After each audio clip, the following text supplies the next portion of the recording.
तो इस सीरीज के सेकंड लास्ट लेक्चर में आपका स्वागत है। टॉपिक चल रहा है मिसलेनियस टॉपिक, जिसमें पार्ट 1 पार्ट 2 ऑलरेडी हमने कर लिया। ये पर्टिकुलर लेक्चर इसका पार्ट 3 है। पहले क्वेश्चन पे आते हैं इस लेक्चर के, जो कि आपके सामने है।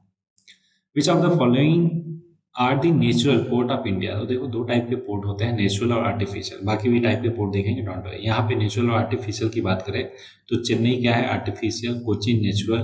टूटीकोरिन क्या है, आर्टिफिशियल। और विशाखापट्टनम क्या है, नेचुरल। तो दूसरा और चौथा नेचुरल है। करेक्ट जवाब हो जाएगा ऑप्शन डी, है ना।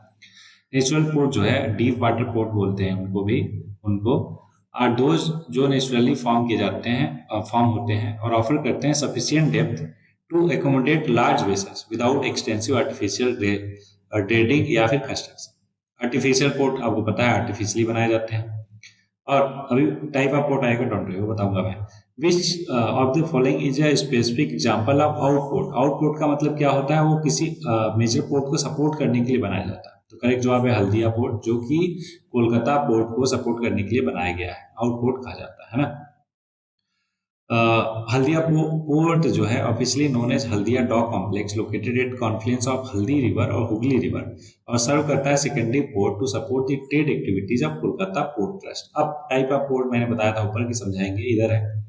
बहुत सारे टाइप के पोर्ट्स होते हैं, जैसे इनलैंड पोर्ट्स। इनलैंड पोर्ट्स क्या है, जो नेविगेबल लेक्स या रिवर्स या कनाल्स पे बनाए जाते हैं और जिसका एक्सेस हो सी के पास, और यूज किया जाता है कार्गो स्टॉकिंग और डिस्पैचिंग के लिए, और occasionally open for passengers also.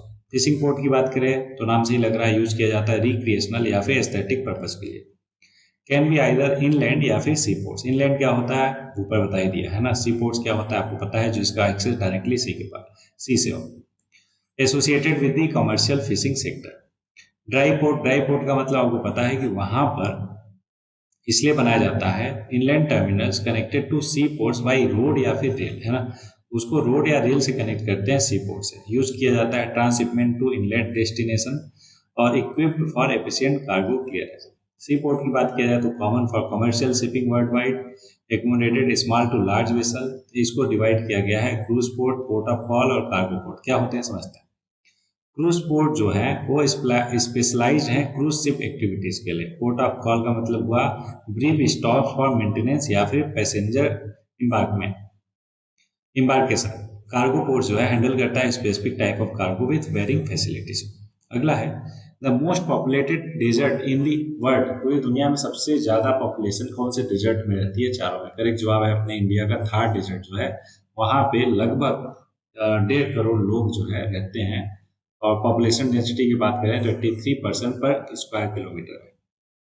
अगला है which of the following pair of countries are around the Aral Sea. Aral Sea के आसपास कौन सी कंट्रीज हैं। सही जवाब है कजाकिस्तान और उज्बेकिस्तान। नॉर्थ में कजाकिस्तान, साउथ में उज्बेकिस्तान, इन दोनों से घिरा हुआ है एरल से। एक टाइम पे fourth largest inland water body था, लेकिन अभी ड्रामेस्टिक रिडक्शन हुआ उसके साइज में। और डिक्लाइन इसलिए हुआ क्योंकि जो रिवर थी, सार दरिया और अमू दरिया, इनका वाटर जो है डाइवर्ट कर दिया गया, जो पहले एरल सी में फ्लो करती थी।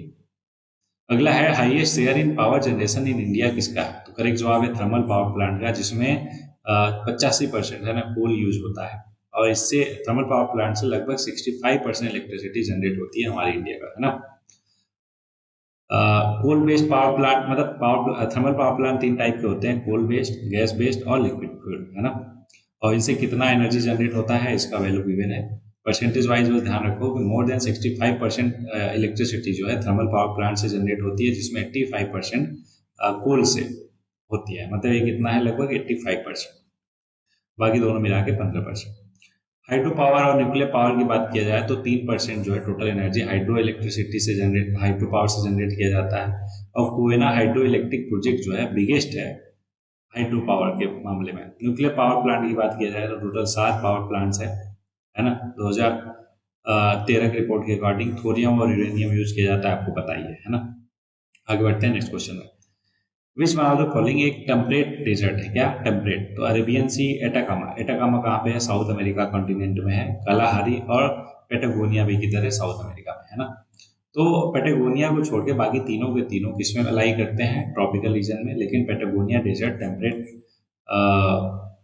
डेजर्ट है, एक टेम्परेट डेजर्ट है, ठीक है। ओके, कहाँ पे है, अर्जेंटीना में। और 8वां लार्जेस्ट डेजर्ट है पूरी दुनिया में बाई एरिया। अगला है लिस्ट वन को लिस्ट टू से मिलाना है। एलिगेनी माउंटेन कहाँ पे है? यूएसए में है। तो ये का हो गया 4, ठीक है। और मैकेंजी सबको पता है कनाडा में है। तो 4-1 कहीं पे दिख रहा है क्या? 4-1 पहले ही ऑप्शन में दिख रहा है। तो इसका सही सही जवाब हो गया 4-3-2-1, है ना। तो इल्बर्ट्स कहाँ पे है? ईरान में है। और कैंटाब्रीम जो है स्पेन में क्या है? माउंटेन है, ठीक है। और बाकी डिटेल जानना है तो जान सकते हो बस, लेकिन मैंने बताया आपको 3 चीजें आपको मेन फोकस करना है, क्या है और किसके लिए फेमस है और कौन सी कंट्रीज में है ना। नाम क्या है, किसके लिए फेमस है, कौन सी कंट्रीज में है, ठीक है। इंटरनेशनल मामले में बात करें, बाकी अपने इंडिया का है तो पूरा डिटेल में जानना है। अगला है which one of the following African country does not border with the Mediterranean Sea. तो मेडिटेरियन सी और एकदम नॉर्दर्न में जो है एक शॉर्टकट है न्यूमोनिक से मत ले, ठीक है। ये पूरा पूरा जो नॉर्थ है मतलब ऊपर वाले सारे कंट्रीज हो गए, वो हो गया। तो मोरक्को और अल्जेरिया, टूनिसिया और लीबिया और इजिप्ट, ठीक है। लीबिया और इजिप्ट तो शेयर नहीं करते, लेकिन MAT मतलब मोरक्को और अल्जीरिया और टूनिसिया, ये तीनों के तीनों मेडिटेरियन सी के साथ बॉर्डर शेयर करते हैं। चैड भी ऑब्वियस है, अफ्रीका का ही एक कंट्री है, लेकिन ये लैंड लॉक है, ठीक है। तो ये किसी के साथ बॉर्डर नहीं शेयर करता, मतलब इसके पास कोस्ट लाइन नहीं है, बाकी तीनों के पास मेडिटेरियन सी का एक्सेस है। होपफुली आपको सारे कॉन्सेप्ट बहुत अच्छे से क्लियर हो। अच्छा, मेडिटेरियन सी को याद करने का सारी कंट्री उसका ये शॉर्टकट है। अगर याद हो पाया और अच्छी बात है, बहुत सारी कंट्रीज है इसलिए मैं जोर नहीं डाल रहा, लेकिन अगर याद हो पाया तो क्या हो, उससे बेहतर क्या हो सकता है, राइट। अगला है which one of the following rivers of Asia flow करता है टुवर्ड्स द साउथ। इधर टुवर्ड्स द साउथ, तो सही जवाब है साल्विन रिवर जो है वो साउथ की तरफ फ्लो करता है। पूरे एशिया में जो है लॉन्गेस्ट रिवर है, जो कितना 2815 kilometre from Tibetan plateau to Andaman Sea, और ये फ्लो करता है southward through China, Myanmar, Thailand, forming part of the border between Myanmar और थाईलैंड के बीच में बॉर्डर भी बनाता है। और it is one of the few major rivers in South East Asia जो रिमेन्स लार्जली अनडैम्ड और फ्री फ्लोइंग, और ये सपोर्ट करता है रिच बायोडाइवर्सिटी और प्रोवाइड करता है livelihoods for million of people around its course. बाकी जो ऑप्शन में तीनों रिवर थी उसके बारे में डिटेल है, 1 मिनट लगा के इसको भी देख लीजिए, कौन सी रिवर है, कौन सी कंट्री में फ्लो करती है, ठीक है। नॉर्थ साउथ कंट्री में कौन कौन सी कंट्री से फ्लो करती है, तो उसका आप कॉमन सेंस लगा के बता ही दोगे, है ना। मतलब ऑब्वियस है चाइना से म्यांमार थाईलैंड की तरफ आ रही तो उधर साउथ की तरफ ही फ्लो कर रही, that's why correct option D हो गया था हमारा, है ना। अगला है प्राइम मेरिडियन जो है पास करता है किसके थ्रू? अल्जीरिया के थ्रू करता है, बिल्कुल। फ्रांस के थ्रू, बिल्कुल। नाइजीरिया नहीं, पोर्टुगीज ये भी नहीं। पहला दूसरा करेक्ट जवाब हो जाएगा। और बाकी जो कंट्रीज हैं वो है साउथ अफ्रीका की, स्पेन, माली, बुर्किना फासो, टोगो और घाना, ठीक है। ये बाकी कंट्रीज हैं। और अंटार्कटिका में और क्वीन मॉड लैंड जो है अंटार्कटिका में, उससे भी पास करती है, टच करती है। कालाहारी डेजर्ट लाई करता है बोत्सवाना और नामीबिया, है ना। ये दोनों कंट्री जो है कालाहारी डेजर्ट इन दोनों कंट्री में, जेयर और जाम्बिया में नहीं है। तो पहला दूसरा करेक्ट जवाब हो जाएगा, ऑप्शन सी जो है हो गया आंसर। अगला है रियो ग्रैंडे रिवर, है ना। रियो ग्रैंड रिवर बाउंड्री बनाती है किसके किसके बीच में? मैक्सिको और यूएसए के बीच में। सही जवाब है ऑप्शन डी, है ना। क्या है? 5th लार्जेस्ट रिवर है नॉर्थ अमेरिका की, और बॉर्डर बनाती है मैक्सिको और यूनाइटेड स्टेट में 1200 माइल्स के लिए। और रिवर जो है जानी जाती है अपने Rio Bravo del Norte in Mexico में। अगला है कंट्रीज जो प्रोवाइड करता है best example of radial drainage. Radial drainage क्या होता है? एक ही जगह से, है ना, चारों दिशाओं में बांटा जाता है, ठीक है। और ये रेडियल ड्रेनेज का सबसे बेहतर एग्जांपल क्या है चारों कंट्री में? श्रीलंका है। क्यों? क्योंकि थोड़ा सा अपलैंड पे है ना, थोड़ा हाइट पे है, इस वजह से जो रिवर जो ओरिजिनेट होती है वो चारों दिशाओं में फ्लो करती है, और ये है रेडियल ड्रेनेज का एग्जाम्पल। अपने इंडिया में देखा जाए तो बिल्कुल अमरकंटक जो है वहां से बहुत सारी नदियां निकलती हैं, है ना, और वो फ्लो करती है डिफरेंट डिफरेंट डायरेक्शन में, रेडियल ड्रेनेज का एग्जाम्पल शो करती है, ठीक है। ओके, मैंने समझा ही दिया सारा कुछ, इसलिए आगे बढ़ जाएंगे। इंडिया की बात करें, नर्मदा, सोन और महानदी कहाँ से ओरिजिनेट होती है? अमरकंटक माउंटेन से, जो कि एक रेडियल ड्रेनेज का एग्जाम्पल है। अगर और पूरी दुनिया में बात किया जाए तो माउंट कैमरून जो है, कैमरून में, वो भी एक एक्टिव वोल्केनो है with many steam flowing from its summit. Mount Kilimanjaro जो तंजानिया में है वो हाईएस्ट माउंटेन है अफ्रीका का, और सेवरल रिवर जो है ओरिजिनेट करती है उसके ग्लेशियर से। अगला क्वेश्चन रिवर्स है, इधर कंट्रीज है ना। रिनाइपर अभी हमने देखा था यूक्रेन, और उसके बाद क्या है? नॉट करेक्टली मैच है। और वो क्या है? इटली का। रीन जो है जर्मनी में, लेकिन रोन जो है स्पेन में नहीं। आई थिंक ये फ्रांस और स्विट्जरलैंड है ना, इधर फ्लो करती है, स्पेन में नहीं। तो ये गलत हो जाएगा, वही हमसे पूछा था नॉट करेक्ट, तो ऑप्शन डी जो है नॉट करेक्ट हो गया। हाँ, फ्रांस और डिस्चार्ज करती है मेडिटेरियन सी में, Alps flow west and south through lake Geneva और साउदर्न फ्रांस, और हाँ फ्रांस और स्विट्जरलैंड दोनों से फ्लो करती है, स्पेन में नहीं जाती है, और ड्रेन करती है किधर, मेडिटेरियन सी में। और डिनाइपर और पो और राइन, ये तीनों के तीनों रिवर किस किस कंट्री में है, होपफुली मैंने आपको बता ही दिया, ऑप्शन में ही पता ही है कि बाकी तीनों सही थे, चौथा ही गलत था, राइट। अगला है which of the following is not coastal line, sorry coast line country of Persian gulf. Persian gulf बोल रहा है, ध्यान रखिएगा। कुवैत भी है, ओमान नहीं है, कतर भी है, यूएई है। ओमान क्यों नहीं है, क्योंकि ये गल्फ ऑफ ओमान है ना, कोस्ट लाइन है इसका, ना कि पर्सियन गल्फ है, ठीक है। ओके, एक्सप्लेनेशन देखते हैं कि कोस्ट लाइन कंट्री अब पर्शियन गल्फ जो है वो नहीं है ओमान, बाकी तीनों के तीनों है। एक कोस्ट लाइन कंट्री है गल्फ ऑफ ओमान का, जो कि कनेक्टेड है पर्शियन गल्फ से बाय स्टेट ऑफ हॉर्मुज। क्या है, स्टेट ऑफ हॉर्मुज से।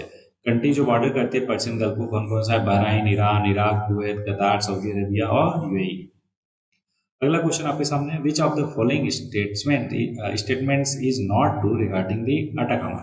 अटाकामा डेजर्ट जो है वो साउथ अमेरिका में है, बिल्कुल सही है। वर्ल्ड्स का डाइएस्ट डेजर्ट है एकदम। लाई करता है साउदर्न चील, नहीं नॉर्दर्न चील, चील के नॉर्थ में लाई करता है, ना कि साउदर्न में।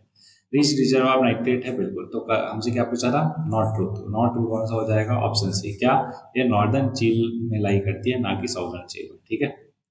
ओके, सारा कुछ पता है। एक क्या है, one of the driest place है पूरे दुनिया, पूरे अर्थ पे। डेजर्ट जो है लोकेटेड है rain shadow region of Andes mountain.